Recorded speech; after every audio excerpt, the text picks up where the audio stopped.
All right, momentary lapse. I had to turn myself around so you could see me. So Aaron and the rest of the crew. Aaron, we're at your desk today, and the story I'm going to read is Somebody Loves You, Mr. Hatch. And I thought this was a great story to read because I substituted it with Somebody Loves You, Miss Wantuck's class. So the story's by Eileen Spinelli, and the pictures are by Paul Yellowitz. And this is a good, feel-good story, and I think you guys will really enjoy this.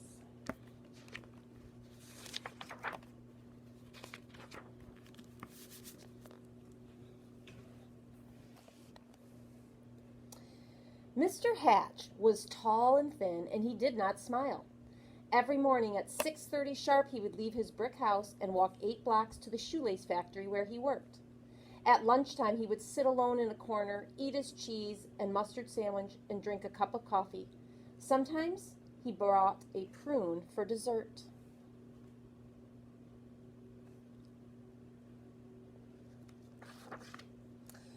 After work, he would make 2 stops, at the newsstand to get a paper, and at the grocery store to buy a fresh turkey wing for his supper.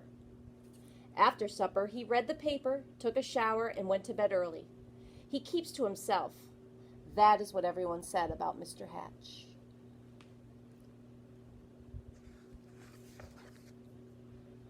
One Saturday, when Mr. Hatch stepped onto the porch with his dustpan and broom, he got a surprise. A package wrapped in brown paper. He had never spoken to the postman before. "Thank you, Mr. Goober," he said. Mr. Goober smiled. "You're welcome. I always enjoy delivering packages." Mr. Hatch tore the brown paper off. Inside was a white box, which he opened to find another box. This one was heart-shaped, all satiny red with a pink bow on top. It was filled with candy. Ooh, Miss Wantuck would like that, especially if they were all chocolate. Something fluttered to the porch floor. It was a little white card. He picked it up. It said, "Somebody loves you." Only then did he remember that this was Valentine's Day.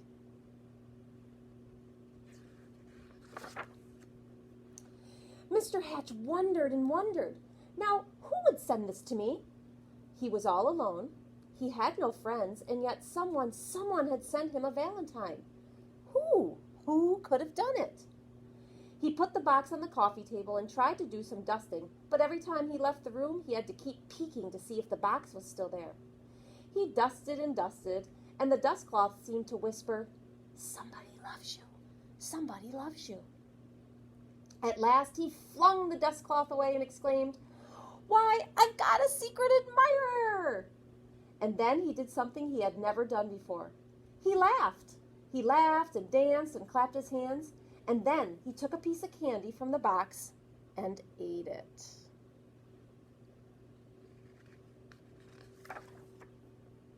Mr. Hatch changed his shirt and found some old aftershave in the bottom drawer. He splashed it on his face. He picked out a yellow tie with blue polka dots and put it on. And then he went for a walk. Maybe, he thought, I will meet the person who sent me the candy. Of course, no one had ever seen Mr. Hatch wearing a tie, or smelling of aftershave, or smiling, so he got a lot of attention. Mrs. Weed tripped over her dog. Mr. Dunwoody nearly fell off his ladder. And little Tina Finn spilled all the toys out of her wagon. Mr. Hatch waved hello to them all. On Monday, it was back to work. At lunchtime, Mr. Hatch sat in the middle of the cafeteria.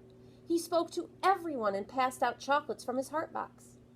On his way home, as usual, he stopped at the newsstand.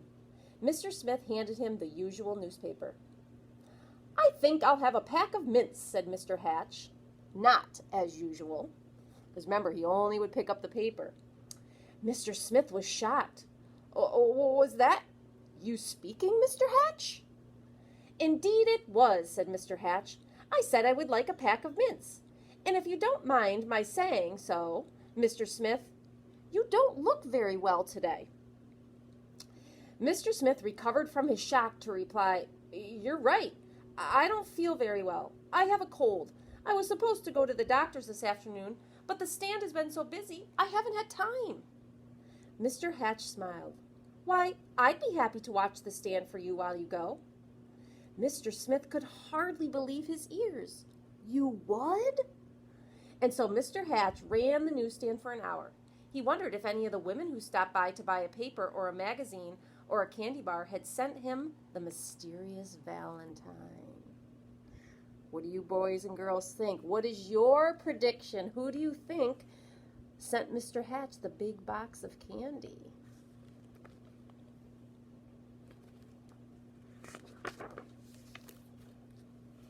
When Mr. Smith returned, Mr. Hatch made his usual stop at the grocery store. I'm a little tired of turkey wings, he told Mr. Todd. I think I'll have a nice, fresh slice of ham. Mr. Todd weighed the meat and wrapped it. You look worried, said Mr. Hatch. I am, said Mr. Todd. My little girl is late. She hasn't come home from school yet, and I can't leave the store to look for her until my wife arrives. Goodness, why didn't you say so, said Mr. Hatch. I will go look for her.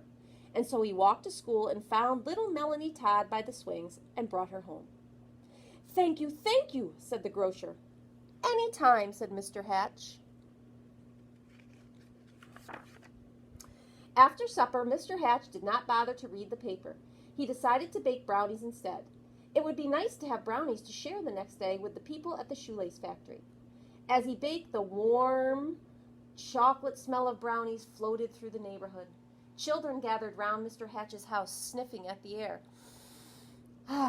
You can bet Miss Wantuck would be standing there, too.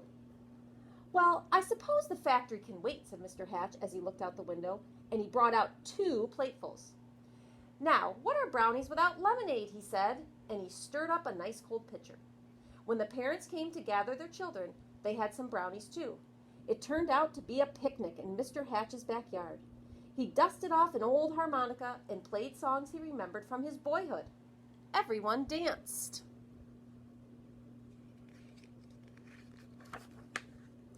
And so the days and weeks went by.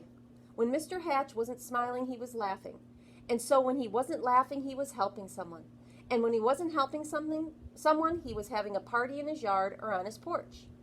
He seemed to have forgotten about finding the person who sent him the Valentine. Then, one afternoon, Mr. Goober, the postman, came to his door. His face was very serious. Come in, Mr. Goober, said Mr. Hatch. You look upset. I am upset, he said. I made a mistake some time ago. My supervisor is very angry with me. Do you? Yes, Mr. Goober, what is it?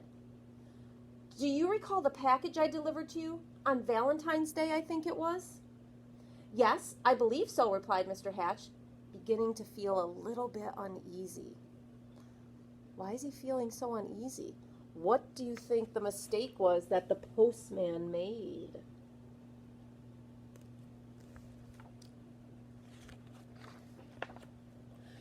I don't suppose you still have it, said Mr. Goober sadly. As a matter of fact, said Mr. Hatch, I still have the box. The candy is gone, though. Why do you ask? The postman took a deep breath. I'm afraid I delivered it to the wrong address. It was supposed to go to another house. Mr. Hatch recalled tearing off the brown paper. It had never occurred to him to look at the address. He fetched the heart-shaped box and the pink bow and gave them to the postman. I do hope your supervisor won't be too angry with you now. The postman was heading down the sidewalk when Mr. Hatch called from his porch. Mr. Goober, I forgot something. He gave the postman the little white card. Look at what the little white card says.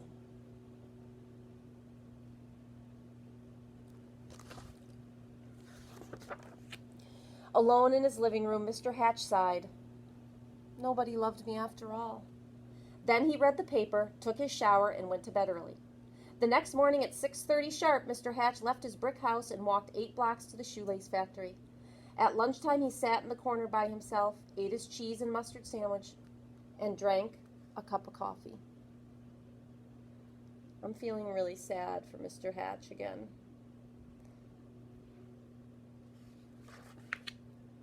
After work, he stopped at the newsstand for his paper, but he did not speak to Mr. Smith.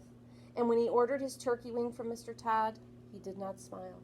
Nor did he pat little Melanie Todd in the head, or bake brownies, or have picnics or parties, or play his old harmonica anymore. Everyone whispered, "What is wrong with Mr. Hatch?" Mr. Goober, the postman, told them. "We love Mr. Hatch," insisted Mr. and Mrs. Dunwoody. "He gave us flowers for our garden. He helped to mend our back fence." Mrs. Weed nodded. "I love him too. He saved his bones for my dog Ruffy." Ruffy, woof, barked. She loved Mr. Hatch too. Mr. Smith told everyone how Mr. Hatch had watched his newsstand so he could visit the doctor, and Mr. Todd told everyone how Mr. Hatch had found his little girl. All the children in the neighborhood remembered Mr. Hatch's wonderful brownies and lemonade, and most of all his laughter. "Poor Mr. Hatch," they said. "What can we do?" Then Mr. Goober announced, "I have an idea." Ooh, okay, what's their idea? I'm sure you're thinking up some really good things that they could do for Mr. Hatch. On Saturday morning, Mr. Hatch woke up to a bright and sunny day. He put on his overalls and went out to the porch with his dustpan and broom. He couldn't believe his eyes. All over the porch were red and white hearts and pink bows. There were boxes of candy on the chairs and yellow streamers flowing from the ceiling. And sticking up out of his mailbox was a shiny silver harmonica. The front yard was filled with people, happy, smiling people. They were holding up a huge sign with hand-painted letters, and it said, "Everybody loves Mr. Hatch." Here's the harmonica sticking out of his mailbox up there. Mr. Hatch dabbed at a tear with his handkerchief. "I do believe somebody loves me after all." And then he smiled, and then he laughed, and then he hurried down to be with his friends. So what a wonderful, wonderful story about a character who was feeling so lonely, and somebody helped him out. So see what a little kindness can do, boys and girls, and that's why in here we always say we're a team, right? We lift each other up.